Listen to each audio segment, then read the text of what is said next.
নমস্কার। Story officially চ্যানেলে আপনাদের প্রত্যেককে স্বাগত।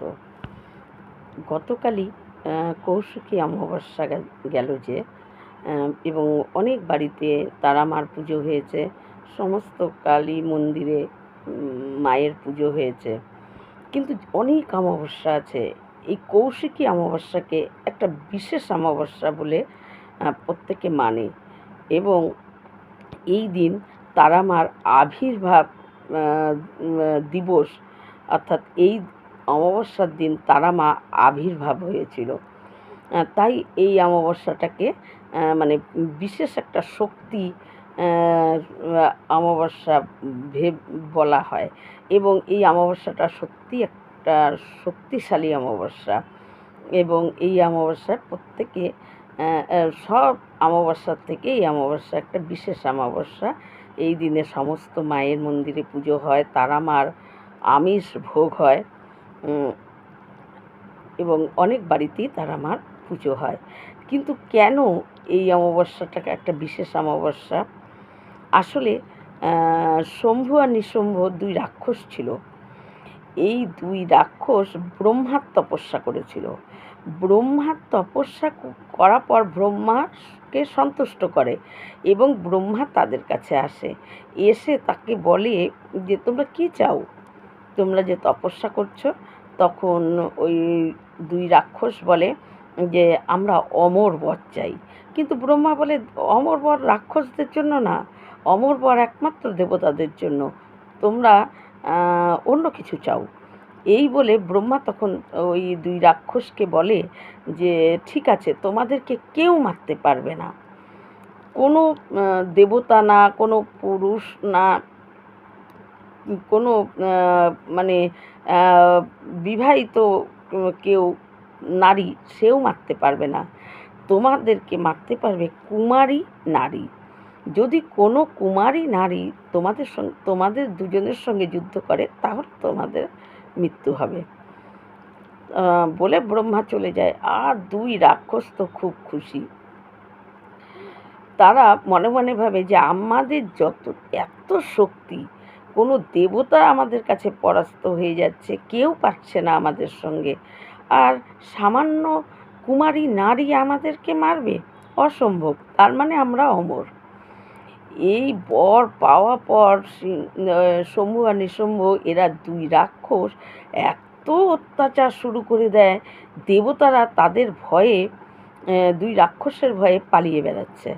দেবতাদের সমস্ত ইন্দ্রের রাজ্য, সব কিছু আসন সব দখল করে নিয়েছে, এবং তারা কাউকে কিছু মানে না।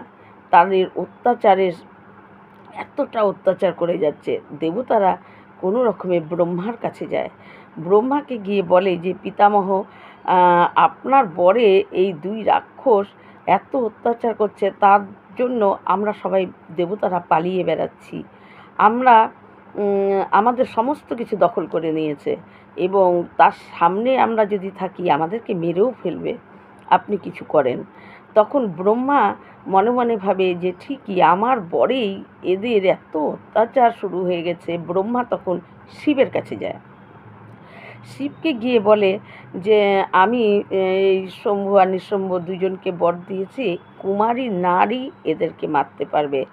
তাই কুমারী নারীর জন্য পার্বতীকে যদি কুমারী নারী হয়, তাহলে এরা দুজনকে মারা যাবে, তাছাড়া এদেরকে মারা সম্ভব না।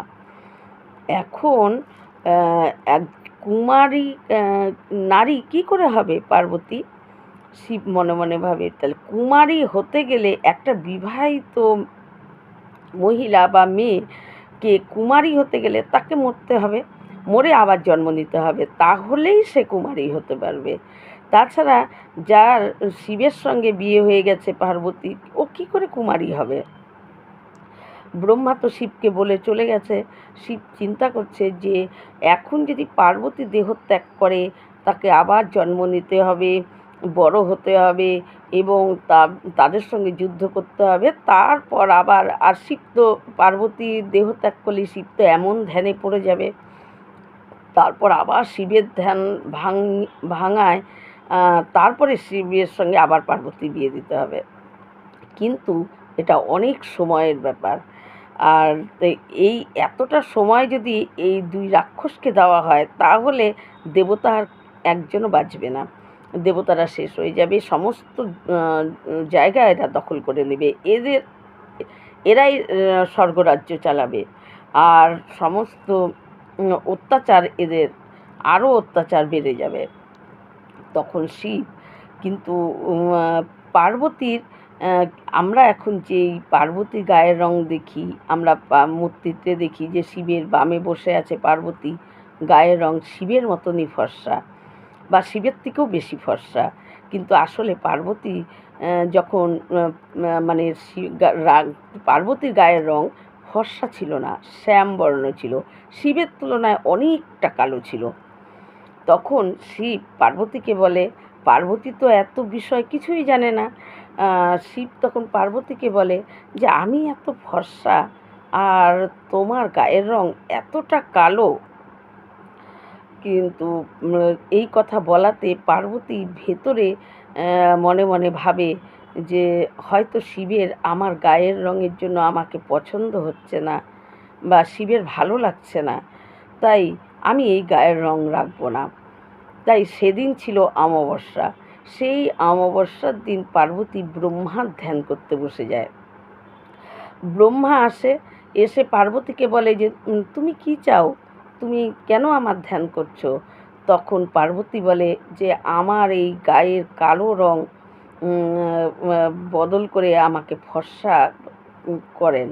কারণ আমি ফর্সা হতে চাই। আমি শিবের তুলনায় অনেক কালো। শিবের আমার এই গায়ের রং পছন্দ হচ্ছে না। তাই আমি আপনার তপস্যা করেছি যে আমাকে ফর্সা করে দেন।"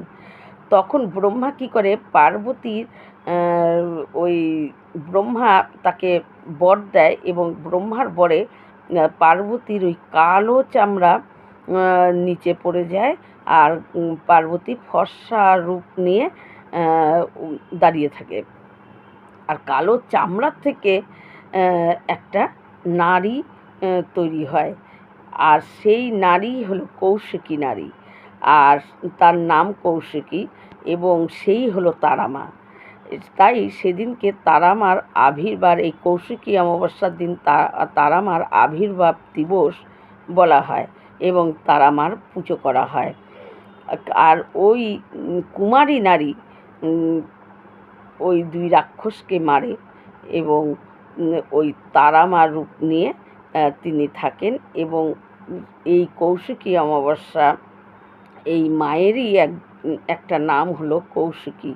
তাই এই পার্বতী এই অমাবস্যার দিন ব্রহ্মার ধ্যান করেছিল। আর এই অমাবস্যার নামই হচ্ছে কৌশিকী অমাবস্যা।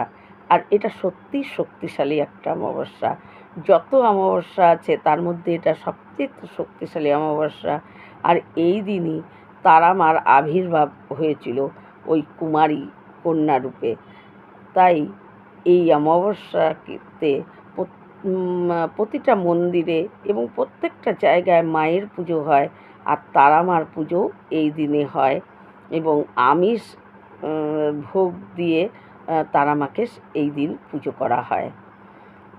তাই এই অমাবস্যাকে এত শক্তিশালী এবং যত অমাবস্যা আছে তার মধ্যে একটা বিশেষ অমাবস্যাই হলো কৌশিকী অমাবস্যা।